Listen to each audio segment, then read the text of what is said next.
Hey tubers, welcome back for another adventure. And what you're looking at is a Sunl Alias. They make these under a bunch of different names.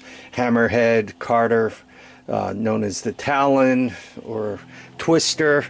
So anyway, I bought this thing over 2 years ago now, and it was totaled. It was in a fire, right? It was a carburetor fire. What happened is the carburetor flooded out, and the new carburetor has this hose on it, which makes it not trip on the exhaust system. The old carburetor has it so that should the float stick, it drips right on the exhaust, it catches fire, it burns up your wiring, and if you don't put it out quick enough, it torches the gas tank, and the whole thing is gone. In this case, it just burned up the wiring. I bought it from a guy who bought it at an auction, and that's how I ended up with it. Anyway, it's been sitting since last summer, and I went to fire it up, and I just put a little gas into the fuel filter, and it started right up. Then I put gas in the tank, and it flooded.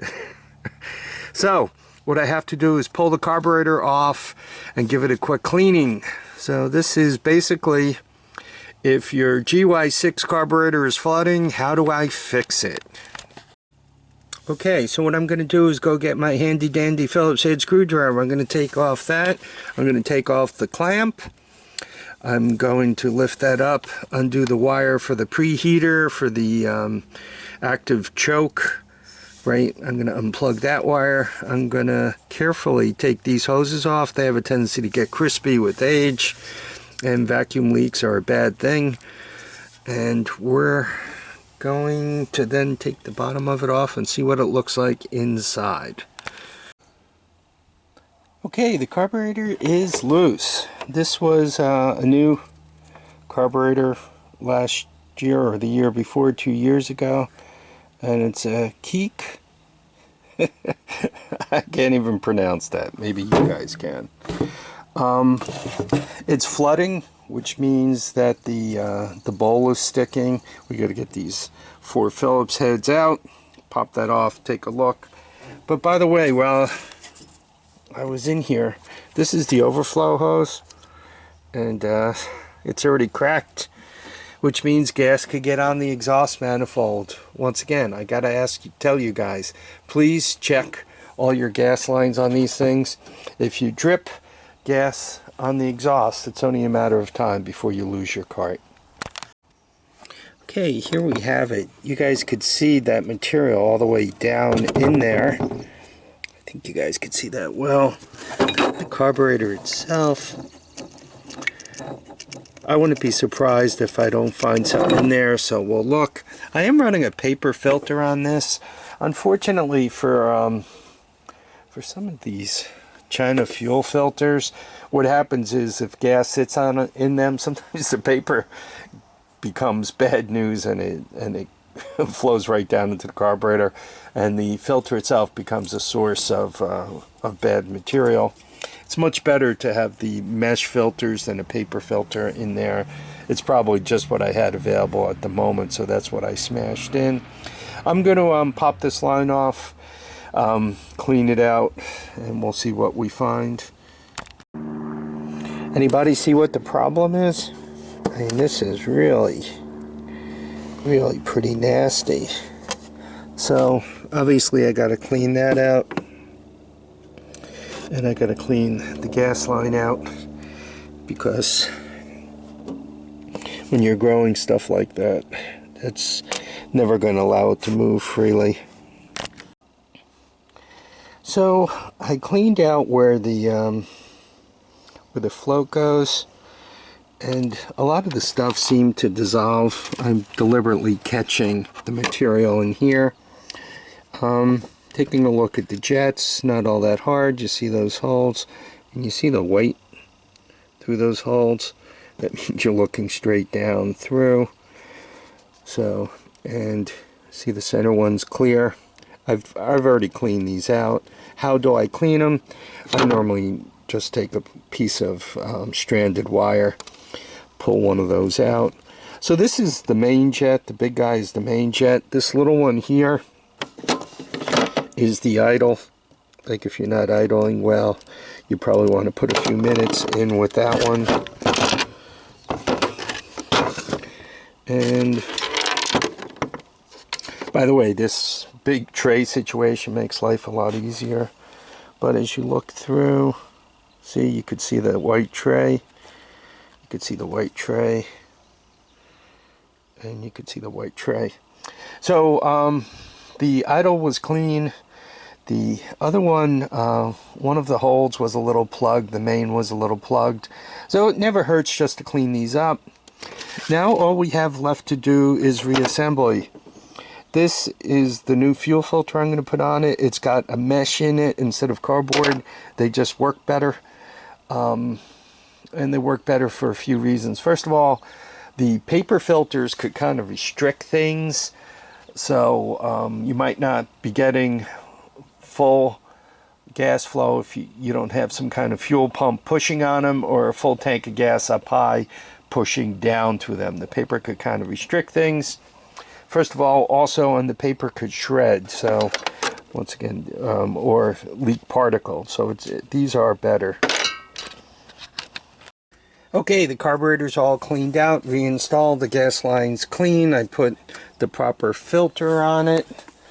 There's enough dirt in here, that's for sure. Some people get by kind of tapping on the carburetor, and that loosens up the float. I'm not thinking that that's a permanent solution. Let's see how it wants to do.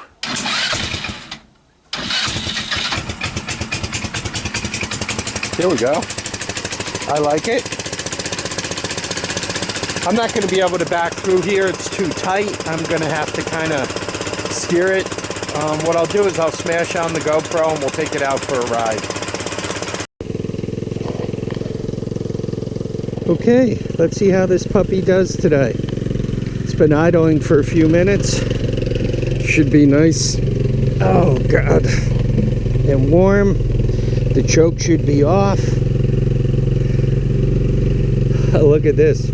We even have a rear view mirror. Problem with these things with the steering wheel is how much steering wheel does it cover. There we go. I think that'll work. Alright, I'm in reverse. And I'm backing up my barrel.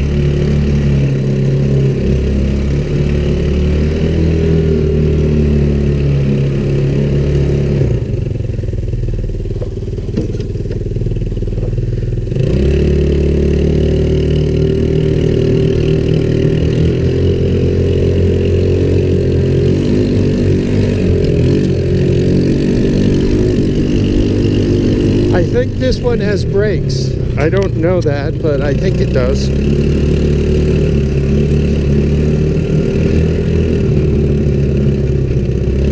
I don't know if you guys have any of these. They are fun to drive. The only bad thing is you need a lot of space. Right, you see, like they don't fit in between things very well.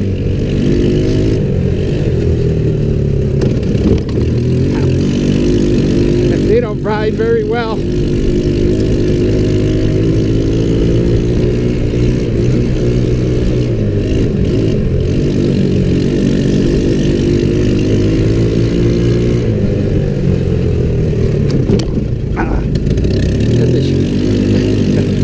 And the shock absorbers kind of stink.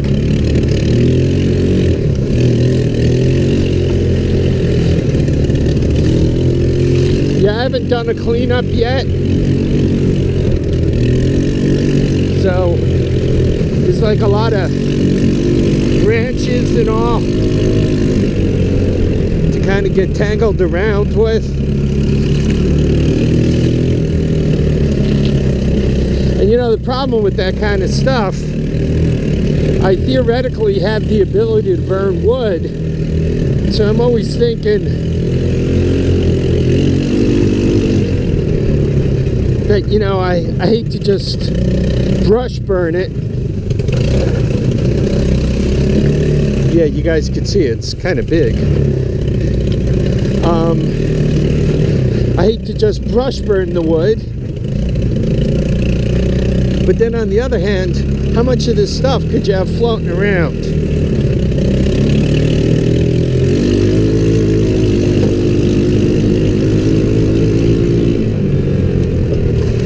Fast enough for you guys?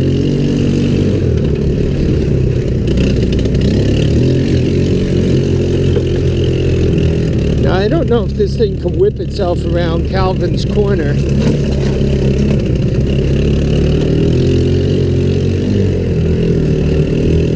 And quite honestly, I don't know if it fit under the trees. Always tempting to try. I do have reverse.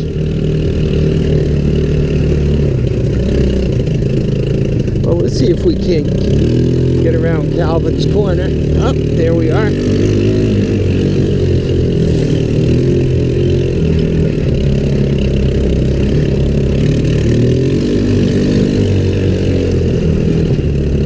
My neighbor just got a Recon,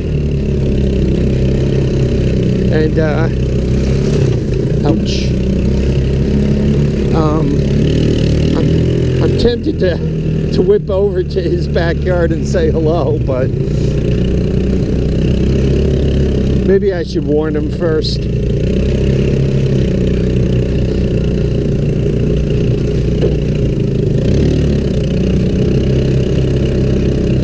Yeah, you guys can see.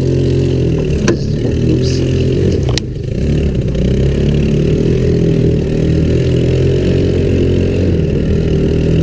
Well, I'm happy. I got my toy running.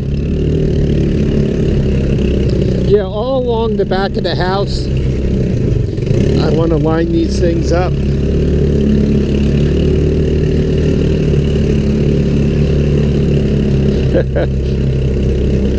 Kind of looks like an all-terrain vehicle graveyard, doesn't it?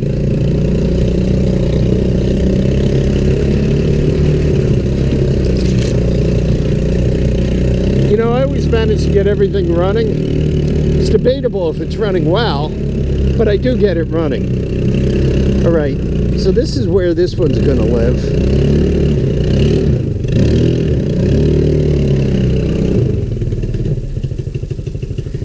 There we go. Gotta love it when you could just shut them down like that. And once again, time to start. Start it in reverse. Right, you gotta love that.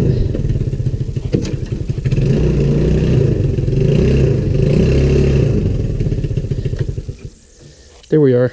Anyway, I hope you guys enjoyed the ride. I want to thank you all for dropping by to watch, comment, and subscribe. Please remember, feet down, heads up, and remember to get out and enjoy each and every day.